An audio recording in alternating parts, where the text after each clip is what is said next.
1996 ശങ്കർ സംവിധാനം ചെയ്ത് കമൽ ഹാസൻ ഇരട്ട വേഷത്തിൽ അഭിനയിച്ച തമിഴ് സിനിമാ ചരിത്രത്തിലെ ഇന്നും ഒരു ക്ലാസിക് മൂവിയായി നിലനിൽക്കുന്ന ഇന്ത്യൻ എന്ന ചിത്രത്തെക്കുറിച്ചാണ് ഇന്നത്തെ വീഡിയോ. സേനാപതി എന്ന പേരുള്ള ഒരു മുൻ ഇന്ത്യൻ സ്വാതന്ത്ര്യ സമര സേനാനിയുടെ അഴിമതിക്കെതിരെയുള്ള പോരാട്ടമാണ് ഈ ചിത്രത്തിന്റെ ഇതിവൃത്തം. ഈ ചിത്രത്തിന്റെ തുടക്കത്തിൽ തന്നെ അദ്ദേഹം, അതായത് സേനാപതി എന്ന വയോധികൻ, ഒരു സർക്കാർ ഓഫീസിൽ എത്തുന്നത് അഴിമതിക്കാരനായ അവിടുത്തെ ഉദ്യോഗസ്ഥനെ കൊലപ്പെടുത്തുന്നതുമാണ് കാണിക്കുന്നത്. പിന്നീട് കാണിക്കുന്നത് ഒരു ട്രാൻസ്പോർട്ട് ഓഫീസും അതിന്റെ പരിസരത്ത് ഈ ഓഫീസിന്റെ ഒരു സമാന്തര സർവീസ് പോലെ കൈക്കൂലി വാങ്ങി വാഹനങ്ങളുടെ ഫിറ്റ്നസ് സർട്ടിഫിക്കറ്റും ലൈസൻസും മറ്റും ശരിയാക്കി കൊടുക്കുന്ന ചന്ദ്രു എന്ന കഥാപാത്രത്തെയാണ്. ഒരു ബ്രേക്ക് ഇൻസ്പെക്ടർ ആവുക എന്നതായിരുന്നു ചന്ദ്രുവിന്റെ സ്വപ്നം. അതിനുവേണ്ടി അയാൾ ട്രാൻസ്പോർട്ട് സെക്രട്ടറിയുടെ വീട്ടിലെ അദ്ദേഹത്തിന്റെ ഭാര്യയുടെയും മകളുടെയും എല്ലാം പുറകെ നടന്ന് അവരുടെ ഒരു സഹായിയെ പോലെ എങ്ങനെയെങ്കിലും ആ ജോലി എടുക്കുക എന്നതാണ് അയാളുടെ ലക്ഷ്യം. പിന്നീട് കാണിക്കുന്നത് ഒരു ഫോറൻസിക് ലാബും അവിടെ ഈ അടുത്ത് നടന്നതടക്കമുള്ള കൊലപാതകങ്ങളെ കുറിച്ച് അന്വേഷിക്കാൻ എത്തുന്ന CBI ഓഫീസർ കൃഷ്ണസ്വാമിയെയുമാണ്. അവർക്ക് ലഭിച്ച തെളിവുകളുടെ അടിസ്ഥാനത്തിൽ അടുത്ത് നടന്ന 3 കൊലപാതകങ്ങൾക്കും പിന്നിൽ ഒരേ കൊലയാളിയാണ്. കൊല്ലാൻ ഉപയോഗിച്ച ആയുധം വളരെ പഴക്കമുള്ള പണ്ട് കാലത്ത് ഉപയോഗിച്ചിരുന്ന പോലത്തെ പ്രത്യേക തരം കത്തിയാണെന്ന് അവർ മനസ്സിലാക്കുന്നു. മാത്രമല്ല, ഈ മരണപ്പെട്ടവർ 3 പേരും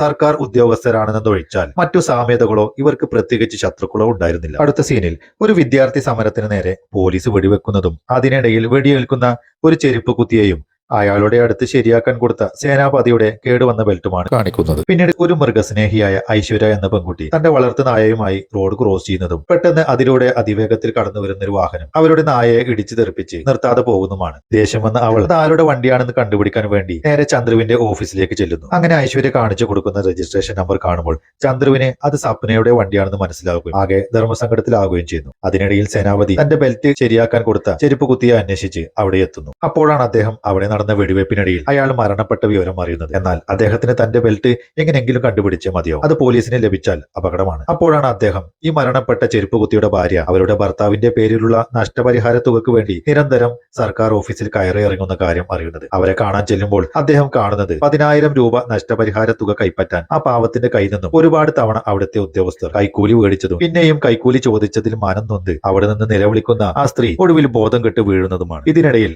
അവരുടെ കയ്യിൽ നിന്ന് വീണു പോകുന്ന തന്റെ ബെൽറ്റ് അയാൾക്ക് തിരിച്ചു കിട്ടുകയും ചെയ്യുന്നു. എന്നാൽ ആ പാവപ്പെട്ട സ്ത്രീയോട് ആ ഉദ്യോഗസ്ഥൻ കാണിച്ച അനീതിക്ക് തക്കതായ ശിക്ഷ നൽകാൻ അയാൾ വീണ്ടും ആയുധമെടുക്കുകയും ആ ഉദ്യോഗസ്ഥനെ കൊലപ്പെടുത്തുകയും ചെയ്യുന്നു. അതിനിടയിൽ അന്വേഷണ ഉദ്യോഗസ്ഥർക്ക് കൊല നടന്ന സ്ഥലങ്ങളിൽ നിന്നും ലഭിക്കുന്ന കുറിപ്പുകളുടെ അടിസ്ഥാനത്തിൽ അത് 1940 കാലഘട്ടങ്ങളിൽ ഉപയോഗിച്ചിരുന്ന തമിഴ് ഭാഷയാണെന്നും കൊലയാളിക്ക് 70 മുകളിൽ പ്രായമുണ്ടായേക്കാവുമെന്നും അവർ നിഗമനത്തിലെത്തും. പിന്നീട് അന്വേഷണ ഉദ്യോഗസ്ഥൻ കൃഷ്ണസ്വാമി കൊലയാളി കൊല നടത്തുന്നതിന് മുമ്പ് തന്റെ ഇരകളെ തന്റെ മർമ്മവിദ്യ കൊണ്ട് കോമയിലാക്കുന്നത് മനസ്സിലാക്കി ആ വഴിക്ക് ഒരു അന്വേഷണം നടത്താൻ കേരളത്തിലെത്തുകയും ഒരു ഗുരുക്കളുടെ കളരിയിൽ എത്തുകയും ചെയ്യുന്നു. അവിടുത്തെ ഗുരുക്കൾ പറഞ്ഞ കാര്യങ്ങളുടെ അടിസ്ഥാനത്തിൽ മർമ്മകല എന്ന ഈ അടവ് ഇന്നത്തെ കാലത്ത് ആരും അഭ്യസിക്കുന്നില്ല. മാത്രമല്ല, സ്വതന്ത്ര സമരകാലത്ത് 2-3 പേർ ഇത് അഭ്യസിച്ചിരുന്നതായും അദ്ദേഹം അവരെ അറിയിക്കുന്നു. അങ്ങനെ അവർ പഴയ സ്വതന്ത്ര സമരകാലത്തെ തീവ്രവാദി വിഭാഗത്തിൽപ്പെട്ടവരുടെ വിവരങ്ങൾ ശേഖരിക്കാൻ ലൈബ്രറിയിൽ എത്തുന്നു. അവിടെ നിന്നും ലഭിച്ചവരുടെ ലിസ്റ്റിൽ നിന്നും അവർക്ക് കളരി അഭ്യാസത്തിൽ പ്രാവീണ്യമുണ്ടായിരുന്ന സേനാപതിയെ കണ്ടെത്തുന്നു. അവരുടെ ലൊക്കേഷൻ മനസ്സിലാക്കി അദ്ദേഹത്തെ പിടികൂടാൻ വേഷം മാറി അവർ ആ ഗ്രാമത്തിലെ സേനാപതിയുടെ വീട്ടിലെത്തുന്നു. അങ്ങനെ വേഷം മാറിയ കൃഷ്ണസ്വാമി സ്വതന്ത്ര സമരകാലത്തെ സേനാപതിയുടെ സുഹൃത്തും സമരസേനാനിയുമാണെന്ന് സ്വയം പരിചയപ്പെടുത്തിക്കൊണ്ട് സ്വതന്ത്ര പെൻഷന്റെ ആവശ്യത്തിന് അദ്ദേഹത്തിന്റെ ഒരു ഒപ്പ് വേണമെന്ന ആവശ്യം കൂടി പറഞ്ഞാണ് കൃഷ്ണസ്വാമി അവിടെ എത്തുന്നത്. സേനാപതിയുടെ കൈയക്ഷരം കൊലയാളിയുടേതായി മാച്ചിങ് ആണോ എന്ന് കണ്ടെത്തുകയാണ് അയാളുടെ ലക്ഷ്യം. എന്നാൽ സേനാപതിയുടെ ഭാര്യ അമൃതവല്ലിക്ക് ആദ്യമേ സംശയം തോന്നുകയും നിങ്ങൾ ഏത് സമരത്തിലാണ് പങ്കെടുത്തത് എന്നൊക്കെ ചോദിച്ചറിയുന്നുമുണ്ട്. എന്നാൽ ഉത്തരമുട്ടുന്ന കൃഷ്ണസ്വാമി ഗത്യന്തരമില്ലാതെ സേനാപതിയെക്കുറിച്ച് ഇല്ലാ കഥകൾ പറയുകയും കൊലയാളിയാണെന്നും മറ്റും പറഞ്ഞ് അവഹേളിക്കാൻ ശ്രമിക്കുമ്പോൾ അതിൽ പ്രകോപിതയായ സേനാപതിയുടെ ഭാര്യ സ്വാതന്ത്ര്യ സമരകാലത്തെ അവർ അനുഭവിച്ച യാതനകളും ത്യാഗങ്ങളെയും കുറിച്ച് അയാളെ പറഞ്ഞു മനസ്സിലാക്കി കൊടുക്കുന്ന ഫ്ലാഷ് ബാക്ക് സീനിലേക്കാണ് സിനിമ കൊണ്ടുപോകുന്നത്. സ്വാതന്ത്ര്യ സമരകാലത്തെ ആനന്ദവല്ലിയുടെ നേതൃത്വത്തിൽ നടന്ന വിദേശ വസ്ത്രബഹിഷ്കരണവും സേനാപതിയുടെയും കൂട്ടാളികളുടെയും പോലീസ് സ്റ്റേഷൻ ആക്രമണങ്ങളും കാണിക്കുന്നു. കൂടാതെ സേനാപതിയും അമൃതവല്ലിയും പ്രണയത്തിലാവുന്നതും സേനാപതിയെയും കൂട്ടാളികളെയും പോലീസ് അറസ്റ്റ് ചെയ്ത് ജയിലിൽ അടച്ച് അവരെ പീഡിപ്പിക്കുന്ന രംഗങ്ങളും കാണിക്കുന്നുണ്ട്. അങ്ങനെ ഒരു നാൾ ഇന്ത്യ സ്വതന്ത്ര രാഷ്ട്രമായി പ്രഖ്യാപിച്ച രാത്രിയിൽ ജയിൽ മോചിതനായി സേനാപതി തന്റെ അമൃതവല്ലിയെ തേടി തിരികെ എത്തുകയും അവർ വിവാഹിതരാകുകയും ചെയ്യുന്നത് കാണിച്ച ശേഷം വീണ്ടും സിനിമ കൃഷ്ണസ്വാമിയിലേക്ക് തിരിച്ചെത്തുന്നു. അങ്ങനെ അവർ സംസാരിച്ചിരിക്കുന്നതിനിടെയാണ് സേനാപതി അങ്ങോട്ടെത്തുന്നത്. അദ്ദേഹത്തോട് താൻ കൊണ്ടുവന്ന അപേക്ഷയിൽ ഒപ്പിട്ട് തരുവാൻ അപേക്ഷിക്കുന്നു. എന്നാൽ സേനാപതി താൻ തന്നെയാണ് കൊലയാളിയെന്ന് ബോധ്യപ്പെടുത്തിക്കൊണ്ട് ആ പേപ്പർ അയാൾക്ക് തിരിച്ചു കൊടുക്കുകയും ചെയ്യുന്നു. അങ്ങനെ കൃഷ്ണസ്വാമി സേനാപതിയോട് നിങ്ങളാണ് കൊലപാതകമെന്ന് സ്വയം സമ്മതിച്ച സ്ഥിതിക്ക് നിങ്ങളെ അറസ്റ്റ് ചെയ്യുകയാണ്. സേനാപതിക്ക് നേരെ കൃഷ്ണസ്വാമി തോക്കു ചൂണ്ടുകയും എന്നാൽ തന്റെ മർമ്മവിദ്യ ഉപയോഗിച്ച് അയാൾ കൃഷ്ണസ്വാമിയെ കീഴ്പ്പെടുത്തി അവിടുന്ന് ഭാര്യയും കൂട്ടി തന്റെ ട്രാക്ടറും എടുത്തുകൊണ്ട് അവിടുന്ന് രക്ഷപ്പെടുകയും ചെയ്യുന്നു. അതിനിടയിൽ ചന്ദ്രുവിന് ബ്രേക്ക് ഇൻസ്പെക്ടർ ജോലി ലഭിക്കുകയും അത് മേടിച്ചു കൊടുത്തത് തന്റെ അച്ഛനാണെന്ന് പറയുന്ന സപ്ന ഐശ്വര്യയോട് ഇനി മേലാൽ ചന്ദ്രുവിനെ കാണാൻ വരരുത്, ഞങ്ങൾ വിവാഹിതരാകാൻ പോവുകയാണ് എന്നൊക്കെ പറയുന്നു. എന്നാൽ ഇതെല്ലാം നിഷേധിക്കുന്ന ചന്ദ്രു ഐശ്വര്യയെ സമാധാനിപ്പിച്ച് തിരിച്ചയക്കുന്നു. അടുത്ത സീനിൽ തന്റെ ഗ്രാമത്തിൽ നിന്ന് രക്ഷപ്പെട്ട് നഗരത്തിലെത്തിയ സേനാപതി തന്റെ ട്രാക്ടർ വിൽക്കുകയും ആ പണം കൊണ്ട് ഒരു പഴയ വാൻ മേടിക്കുകയും ചെയ്യുന്നു. ഇതിനിടയിൽ സേനാപതിയുടെ ആക്രമണത്തിൽ ബോധം നഷ്ടപ്പെട്ട് ആശുപത്രിയിലായ കൃഷ്ണസ്വാമിയെ മുൻപ് കാണിച്ച കളരി ഗുരുക്കൾ വന്ന് മർമ്മവിദ്യയിലൂടെ സുഖപ്പെടുത്തി കൊടുക്കുകയും ഇയാൾക്ക് ജീവൻ നഷ്ടപ്പെടരുത് എന്ന രീതിയിലാണ് മർമ്മപ്രയോഗം നടത്തിയിട്ടുള്ളതെന്നും അവരെ പറഞ്ഞു മനസ്സിലാക്കുന്നു. ഇതിനിടയിൽ പൊതുവെ കൈക്കൂലിക്കാരനായ ചന്ദ്രു ബ്രേക്ക് ഇൻസ്പെക്ടർ ആയതിനു ശേഷം കൂടുതൽ കൈക്കൂലി വാങ്ങി ലൈസൻസും പെർമിറ്റും ശരിയാക്കി കൊടുക്കുന്നത് തുടരുകയും ചെയ്യുന്നു. അതിനിടയ്ക്ക് ഒരു സ്കൂൾ ബസ്സിന് പെർമിറ്റ് ചോദിച്ചു വരുന്നയാളെ വണ്ടിയുടെ മോശം കണ്ടീഷൻ കാണിച്ച് പെർമിറ്റ് നിഷേധിക്കുകയും എന്നാൽ കൂടുതൽ കൈക്കൂലി കൊടുക്കാമെന്ന് ഏറ്റപ്പോൾ ചന്ദ്രു ആ പൊട്ടിപ്പൊളിഞ്ഞ വണ്ടിക്ക് പെർമിറ്റ് അനുവദിച്ചു കൊടുക്കുകയും ചെയ്യുന്നു. അടുത്ത സീനിൽ സേനാപതിയും ഭാര്യയും ഒരു ഹോസ്പിറ്റലിൽ എത്തുകയും അവിടെയുള്ള ഒരു ഡോക്ടറെ തട്ടിക്കൊണ്ടു പോകാൻ ശ്രമിക്കുകയും ചെയ്യുന്നു. അതിനിടയിൽ പോലീസ് അവിടെ എത്തുമ്പോൾ ഭാര്യയോട് ലിഫ്റ്റിൽ കയറിക്കൊള്ളാൻ പറഞ്ഞ് അബോധാവസ്ഥയിലുള്ള ആ ഡോക്ടറെ ഒരു സ്റ്റെയറിന്റെ അടിയിൽ ഒളിപ്പിച്ചു ലിഫ്റ്റിലേക്ക് തിരിച്ചു വന്ന് കയറാൻ നോക്കുമ്പോഴേക്ക് ലിഫ്റ്റ് മുകളിലേക്ക് പോയിട്ടുണ്ടാവും. അങ്ങനെ ലിഫ്റ്റിനകത്ത് ഒറ്റപ്പെട്ടു പോയ ഭാര്യ ടെൻഷൻ അടിച്ച് നിൽക്കുന്ന സമയത്താവും ചന്ദ്രുവും ഐശ്വര്യയും പെട്ടെന്ന് അങ്ങോട്ട് കയറി വരുന്നത്. അപ്പോഴാണ് മനസ്സിലാവുക അത് ചന്ദ്രുവിന്റെ അമ്മയാണെന്നും സേനാപതി ചന്ദ്രുവിന്റെ അച്ഛനാണെന്നും. അങ്ങനെ ചന്ദ്രു ഐശ്വര്യയെ അമ്മക്ക് പരിചയപ്പെടുത്തി കൊടുക്കുന്നു. കൂടാതെ താഴെ പോലീസ് അച്ഛനെ അന്വേഷിച്ചു വന്നതാണെന്നും അച്ഛൻ ചെയ്ത കൊലപാതകങ്ങളെ കുറിച്ച് അമ്മ ചന്ദ്രുവിനോട് പറയുന്നുണ്ട്. അപ്പോഴേക്കും സപ്നയും അവിടെ എത്തും. ചന്ദ്രു അമ്മയെ സപ്നയെ ഏൽപ്പിച്ച് തന്നെ അന്വേഷിച്ചു വന്ന പോലീസ് ഓഫീസറുടെ അടുത്തേക്ക് പോകുന്നു. യഥാർത്ഥത്തിൽ സേനാപതിയെ കുറിച്ച് അന്വേഷിക്കാൻ ചന്ദ്രുവിനെ സ്റ്റേഷനിലേക്ക് വിളിപ്പിക്കാനായിരുന്നു പോലീസ് അവിടെ എത്തിയത്. ഇതിനിടയിൽ സേനാപതി ഡോക്ടറെ കിടത്തിയ സ്ട്രക്ചർ പുറത്തേക്ക് തള്ളിക്കൊണ്ടുപോയി തന്റെ വാനിൽ കയറ്റുകയും കുറെ നേരം ഭാര്യയെ കാത്തുനിന്ന് കാണാതാവുമ്പോൾ വണ്ടി എടുത്തു പോവുകയും ചെയ്യുന്നു.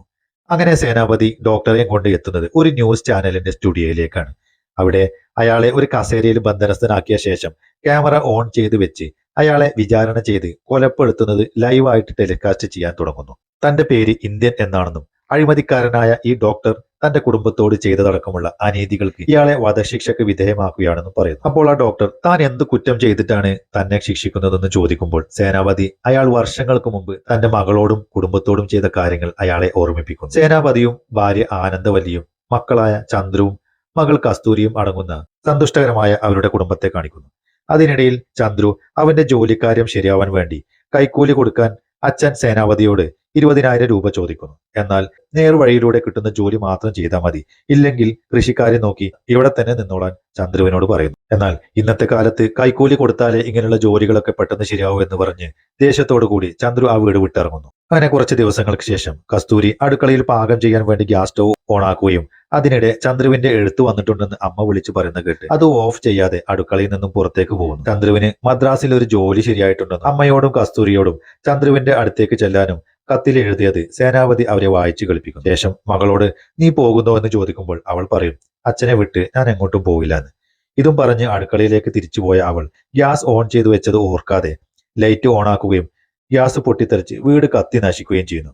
ദേഹം മുഴുവൻ പൊള്ളലേറ്റ മകളെയും കൊണ്ട് സേനാപതിയും ഭാര്യയും ആശുപത്രിയിൽ പോയെങ്കിലും അവിടെയുള്ള നേരത്തെ കാണിച്ച ഈ ഡോക്ടർ അവളെ പരിശോധിക്കാൻ വിസമ്മതിക്കുകയും ചെയ്യുന്നു. അയാൾക്ക് കൈക്കൂലി ലഭിക്കാൻ വേണ്ടി അയാൾ അവരോട് പോലീസ് സ്റ്റേഷനിൽ പോയി FIR ഉണ്ടാക്കി വന്നാൽ പരിശോധിക്കാമെന്നും പറയുന്നു. 500 രൂപ കൈക്കൂലി കൊടുത്താൽ ഈ പേപ്പറൊന്നും ഇല്ലാതെ തന്നെ ഡോക്ടർ മകളെ ചികിത്സിക്കുമെന്ന് അവിടെയുള്ള ഒരു സ്റ്റാഫും സേനാപതിയോട് പറയുന്നുണ്ട്. എന്നാൽ ജീവിതത്തിൽ ഇന്നേ വരെ കൈക്കൂലി വാങ്ങുകയോ കൊടുക്കുകയോ ചെയ്യാത്ത സേനാപതി അതിനെ ചോദ്യം ചെയ്യുന്നു. അപ്പോൾ ഡോക്ടർ 500 രൂപ തരാൻ സൗകര്യമില്ലെങ്കിൽ മകളെ വെളിയിൽ കൊണ്ടുപോകാനും സ്റ്റേഷനിൽ പോയിട്ട് FIRന്റെ കോപ്പി കൊണ്ടുവന്ന ശേഷം ഉള്ളിലേക്ക് കയറ്റിയാൽ മതിയെന്നും പറയുന്നു. എന്നാൽ കൈക്കൂലി കൊടുക്കാൻ മനസ്സിലാതെ സേനാപതി മകളെ പുറത്തു കൊണ്ടുപോയി വെക്കുകയും നേരെ പോലീസ് സ്റ്റേഷനിലേക്ക് ചെല്ലുകയും ചെയ്യുന്നു.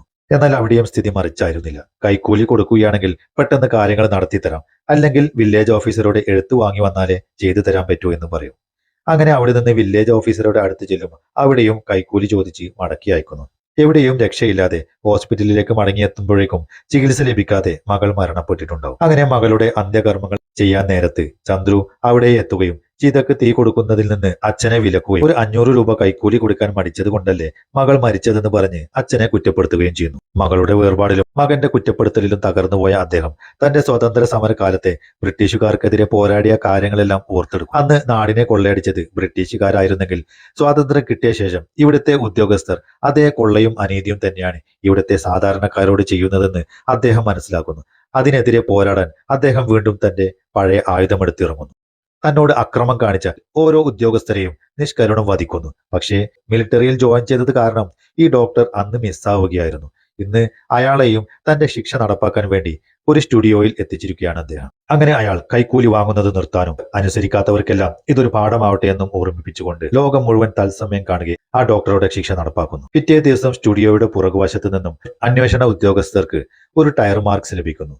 അത് സേനാപതി ഉപയോഗിക്കുന്ന മോർച്ചറി വാനിന്റേതാണെന്ന് അവർ മനസ്സിലാക്കും. അങ്ങനെ അവർ മോർച്ചറി വാനുകൾ പരിശോധിക്കാൻ തുടങ്ങുന്നു. സേനാപതി ഇതിനോടകം തന്നെ വാനിന്റെ പെയിന്റ് മൊത്തം മാറ്റി കഴിഞ്ഞിട്ടുണ്ടാവും. ഇതിനിടയിൽ ഡോക്ടറുടെ കൊലപാതകവും സേനാപതിയുടെ സ്റ്റേറ്റ്മെന്റും കണ്ടതിന് ശേഷം പലരും കൈക്കൂലി വാങ്ങുന്നതിനെ ഭയപ്പെടുന്നതും ഇന്ത്യൻ എന്ന സേനാപതിയുടെ വേഷം ഒരു ട്രെൻഡായി മാറുകയും ചെയ്യുന്നതും കാണിക്കുന്നുണ്ട്. ഇതിനെ തുടർന്ന് മുൻപ് ഭർത്താവ് നഷ്ടപ്പെട്ട ചെരുപ്പ് കുത്തിയുടെ ഭാര്യ ലഭിക്കാനുണ്ടായിരുന്ന തുക ഒരു ഉദ്യോഗസ്ഥൻ അവരെ നേരിട്ട് വന്ന് ഏൽപ്പിക്കുന്നതും കാണിക്കുന്നുണ്ട്. അങ്ങനെ ഇരിക്കുമ്പോൾ ഒരു ദിവസം മുൻപ് ചന്ദ്രു കൈക്കൂലി വാങ്ങി ഫിറ്റ്നസ് സർട്ടിഫിക്കറ്റ് കൊടുത്ത സ്കൂൾ ബസ് ബ്രേക്ക് നഷ്ടപ്പെട്ട് മറിയുകയും ആ അപകടത്തിൽ ഡ്രൈവർ അടക്കം ഒരുപാട് കുട്ടികളും മരണപ്പെടുകയും ചെയ്യുന്നു. വിവരം അറിഞ്ഞ സ്ഥലത്തെത്തിയ ചന്ദ്രുവിനോട് പോലീസുകാരൻ ചോദിക്കുന്നുണ്ട് എങ്ങനെ ഈ വണ്ടിക്കെല്ലാം ഫിറ്റ്നസ് സർട്ടിഫിക്കറ്റ് കൊടുത്തു എന്ന്. എന്നാൽ ചന്ദ്രു ഇതെങ്ങനെയെങ്കിലും അവന്റെ ഭാഗത്ത് വന്ന തെറ്റാണെന്ന് പുറം ലോകം അറിയാതിരിക്കാൻ പോലീസുകാരനെയും പോസ്റ്റ്മോർട്ടം ചെയ്ത ഡോക്ടറെയും കൈക്കൂലി കൊടുത്ത് സ്വാധീനിക്കാൻ ശ്രമിക്കും. പിന്നീട് ചന്ദ്രു മരിച്ചു കിടക്കുന്ന ആ ഡ്രൈവറുടെ ശരീരത്തിലേക്ക് മദ്യം ഒരു സിറിഞ്ചിലാക്കി കുത്തിവെക്കാൻ ശ്രമിക്കുന്നു. മദ്യപിച്ച് വണ്ടി ഓടിച്ചാണ് അപകടമുണ്ടായതെന്ന് വരുത്തി തീർക്കാനാണ് ചന്ദ്രുവിന്റെ ശ്രമം. പക്ഷേ അപ്പോഴേക്കും അവന്റെ അച്ഛൻ സേനാപതി അവിടെ എത്തുന്നു. കുറുക്കു വഴിയിലൂടെ മാത്രം എല്ലാം നേടിയ നീ അവസാനം എത്തേണ്ടിടത്ത് തന്നെ എത്തിയല്ലേ എന്ന് അവനെ ഓർമ്മിപ്പിക്കുന്നു. മാത്രമല്ല സേനാപതിയുടെ നിയമത്തിന് മുന്നിൽ മകനെന്നോ സ്വന്തക്കാരനെന്നോ ഇല്ല. കുറ്റം ആര് തന്നെ ചെയ്താലും അവന് തക്കതായ ശിക്ഷ നടപ്പാക്കിയിരിക്കും. അങ്ങനെ സ്വന്തം മകനെ തന്നെ കൊല്ലാൻ അയാൾ കത്തിയെടുക്കുന്നു. അങ്ങനെ രണ്ടുപേരും തമ്മിലുള്ള വാഗ്വാദങ്ങൾക്കിടെ പോലീസ് ഓഫീസർ കൃഷ്ണസ്വാമി അവിടേക്ക് എത്തുന്നു. പോലീസുകാർ അവിടെ മൊത്തം വളയുന്നു. രക്ഷപ്പെടാൻ ശ്രമിക്കുന്നതിനിടെ സേനാപതിയെ മകൻ തന്നെ ഒരു സ്റ്റൂൾ കൊണ്ട് തലക്കെറിഞ്ഞ് വീഴ്ത്തുകയും പോലീസ് അദ്ദേഹത്തെ അറസ്റ്റ് ചെയ്യുകയും ചെയ്യുന്നു. പോലീസ് അദ്ദേഹത്തെ കൊണ്ടുപോകുന്ന സമയത്ത് അയാളെ കൊണ്ടുപോയി തൂക്കിക്കൊല്ലാനും മകൻ പറയുന്നുണ്ടായിരുന്നു. അങ്ങനെ അദ്ദേഹത്തെ കൊണ്ടുപോയി ലോക്കപ്പിൽ അടക്കുന്നു. എന്നാൽ അയാൾ കോടതിയിൽ എത്തിയാൽ പല മേലുദ്യോഗസ്ഥരുടെയും അഴിമതിക്കാരെ പുറത്തറിയുമെന്ന കാരണത്താൽ ലോക്കപ്പിൽ വെച്ച് തന്നെ അദ്ദേഹത്തെ ഇല്ലാതാക്കാനും ശ്രമിക്കുന്നുണ്ട്. പക്ഷേ തന്ത്രശാലിയായ കൃഷ്ണസ്വാമി ഇത് മുൻകൂട്ടി മനസ്സിലാക്കിക്കൊണ്ട് തന്നെ അയാളെ അവിടെ നിന്നും മാറ്റി മറ്റൊരിടത്ത് ലോക്ക് ചെയ്ത് വെച്ചിട്ടുമുണ്ടാവും. എന്നാൽ അതിനേക്കാളൊക്കെ അതിബുദ്ധിമാനായ സേനാപതി അവിടെയുള്ള ഒരു ഗ്യാസ് സിലിണ്ടറിന്റെ സഹായത്തോടു കൂടി തന്റെ ഹാൻഡ് കഫ് കട്ട് ചെയ്ത് അവിടുന്ന് രക്ഷപ്പെടുകയും ചെയ്യുന്നു. സേനാപതി രക്ഷപ്പെട്ട വിവരം അറിഞ്ഞതോടെ ചന്ദ്രു ഉടൻ തന്നെ ബോംബെക്ക് രക്ഷപ്പെടാൻ ശ്രമിക്കുന്നു. സേനാപതി വീട്ടിലെത്തിയപ്പോഴേക്കും ചന്ദ്രു എയർപോർട്ടിലേക്ക് പോയിട്ടുണ്ടാവും. അവൻ എവിടെ പോയെന്ന് ചോദിക്കുമ്പോൾ ഭാര്യ മറുപടിയൊന്നും പറയില്ല. അന്നേരം അവിടേക്ക് ട്രാവൽ ഏജൻസിയിൽ നിന്നും ഒരു കോൾ വരികയും അത് സേനാപതി അറ്റൻഡ് ചെയ്യുകയും ചന്ദ്രു എങ്ങോട്ടാണ് പോയതെന്ന് വ്യക്തമായ വിവരം അയാൾക്ക് ലഭിക്കുകയും ചെയ്തു. നീ പറഞ്ഞു തരാത്ത വിവരം എനിക്ക് ഈ ഫോൺ പറഞ്ഞു തന്നു. ഫ്ലൈറ്റ് 1 മണിക്കൂർ ലേറ്റ്. പോകുന്നതിന് മുമ്പ് ഐശ്വര്യ അദ്ദേഹത്തോട് ചന്ദ്രുവിനെ കൊല്ലരുതെന്ന് കേണപേക്ഷിക്കുന്നു. അപ്പോൾ അദ്ദേഹം അവളോട് നിനക്ക് അവനെ എത്ര വർഷമായിട്ട് അറിയുമെന്ന് ചോദിക്കും. അപ്പോൾ അവൾ പറയും 2 വർഷമായിട്ട് അറിയാം. അപ്പോൾ സേനാപതി പറയും എനിക്ക് 30 വർഷമായിട്ട് അവനെ അറിയാം. നിന്നേക്കാൾ കൂടുതൽ ഞാൻ അവനെ സ്നേഹിക്കുന്നുണ്ട്. വിവാഹം കഴിഞ്ഞ് ഒരുപാട് കാലം കാത്തിരുന്ന് കിട്ടിയ മകനാണ്. കൊഞ്ചിച്ച് ലാളിച്ച് വളർത്തിയവൻ അവനെ കയ്യിലെടുത്ത് മുത്തം കൊടുക്കുമ്പോൾ എന്റെ മീശ കുത്തി അവനെ വേദനിക്കരുതെന്ന ഒറ്റ കാരണം കൊണ്ട് മാത്രം എന്റെ മീശ എടുത്ത ഞാൻ ഇന്ന് അവന്റെ ജീവൻ എടുക്കാൻ പോവുകയാണ്. എന്നാലും ഒരു ജീവൻ എടുക്കുന്നത് തെറ്റാണെന്നറിയോ. പക്ഷേ ഒന്നും അറിയാത്ത 40 കൊച്ചുകുട്ടികളുടെ ജീവൻ അവൻ കാരണം നഷ്ടമായില്ലേ. അതിനുള്ള ശിക്ഷ അവൻ അനുഭവിച്ചേ തീരൂ. ഇതും പറഞ്ഞ് അയാൾ നേരെ എയർപോർട്ടിലേക്ക് പോകുന്നു. ഫ്ലൈറ്റിലേക്ക് കയറാൻ ചന്ദ്രു കാലെടുത്ത് വെക്കുമ്പോഴേക്കും റൺവേയിലൂടെ ഒരു ജീപ്പ് എടുത്തു വന്ന് അവനെ ഇടിച്ചിടുന്നു. ഓടി രക്ഷപ്പെടാൻ നോക്കുന്ന ചന്ദ്രുവിനെ പിന്തുടർന്ന് പിടികൂടി കുത്തിക്കൊലപ്പെടുത്തി അയാൾ അവന്റെ ശിക്ഷ നടപ്പാക്കുന്നു. ഇതിനെ തുടർന്ന് രണ്ടുപേരും സഞ്ചരിച്ച വാഹനം നേരെ ചെന്ന് നിർത്തിയിട്ടിരുന്ന ഫ്ലൈറ്റുമായി ക്ലാഷായി പൊട്ടിത്തെറിക്കുന്നു. എന്നാൽ ഈ അപകട സ്ഥലത്തു നിന്നും സേനാപതിയുടെ മൃതദേഹം ലഭിക്കാത്തതിൽ സംശയം തോന്നിയ കൃഷ്ണസ്വാമി വിഷ്വൽസ് ചെക്ക് ചെയ്യുന്നു. അതിൽ നിന്നും ക്രാഷ് ആവുന്നതിനിടയിൽ അദ്ദേഹം ചാടി രക്ഷപ്പെടുന്നതായി അദ്ദേഹം കണ്ടെത്തുന്നു.